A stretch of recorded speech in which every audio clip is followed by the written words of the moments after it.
Namaskar, Dr. Jawahar Sir from the Corona War, India leads. Today, in the exercise number 3, we are going to discuss on the children staying at home. Yesterday we had discussed about the parents and how to understand them. Today we will discuss about children and how to understand them. So, the children are not used to staying in enclosed spaces for longer periods of time. They go to school, college, they go to play with their friends.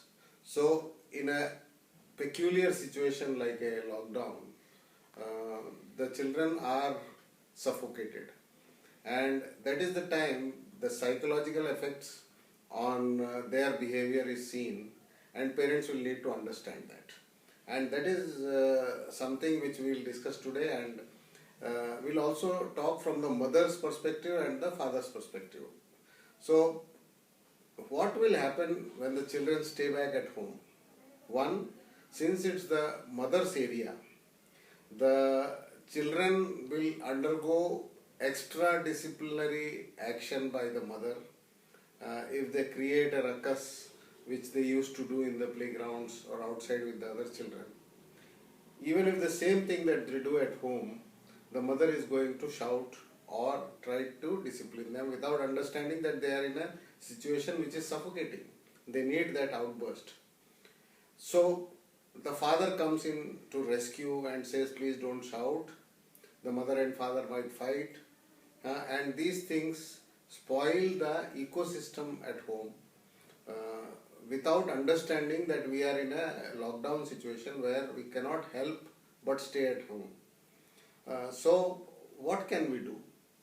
Instead of forcing ourselves and our discipline on the children, let us try and understand what is the situation and how do we engage them at home. So to engage children, we will have to engage their minds, use their energy. Now that energy can be physical, it can be mental. So what we will do is, we will force them to think in areas which they are not thinking. For example, since in India we put our children in protective environments, they do not think about a lot of things. Let's put them in a situation where they think and understand instead of blindly following something that has been said to them. So the example that we take now is of coronavirus. There is a lot of information available in TVs, internet, everywhere, that you should wash hands, you should do this, you should do that, and we blindly believe. There are also a number of messages coming in WhatsApp which says that you should drink hot water, heat will kill the viruses and all those things. How many of them are true, how many of them are not, is something that we do not think, but we just forward these messages. What I want the children to do is not blindly follow, but think about it. Let's assume that we are discussing about coronavirus and why we wash our hands. Why we wash our hands is because the virus is a crown-like structure, and that is the reason why it is known as corona. The outer layer is fat or lipid, and the inner layer is protein. So when you wash your hands with detergent or soap, the soap washes away the fat, as it does in the case when we eat food and wash our hands, it does it. The outer layer of fat, once it is washed out, the protein disintegrates, and that is why there is no virus when you wash your hands. Now this is something that has to be told to the children, or they should be allowed to explore themselves, that why do we wash hands, what happens to the virus. It's not just cleanliness, it's a scientific reason. We also say that 60% alcohol solution should be used or can be used. But then there are a lot of WhatsApp messages that come and say that you can use vodka, you can use whiskey for those people who are used to having alcohol, consuming alcohol, whereas that is not the case. 60% alcohol is the limit, and there are compositions which can be used as sanitizers. It's not just any whiskey or rum or vodka that is used for cleaning our hands. The third thing that I wanted to give as homework to the children is that if you pick up the spread of virus across the world, so let's take the top 10 countries and the bottom 10 countries. and look at the numbers. So the number of affected cases and the number of deaths.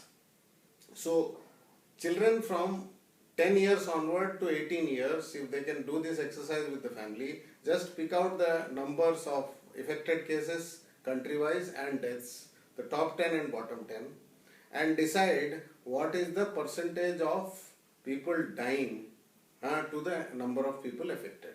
Now this will give you a good indicator as to how well the country is treating the people who are affected.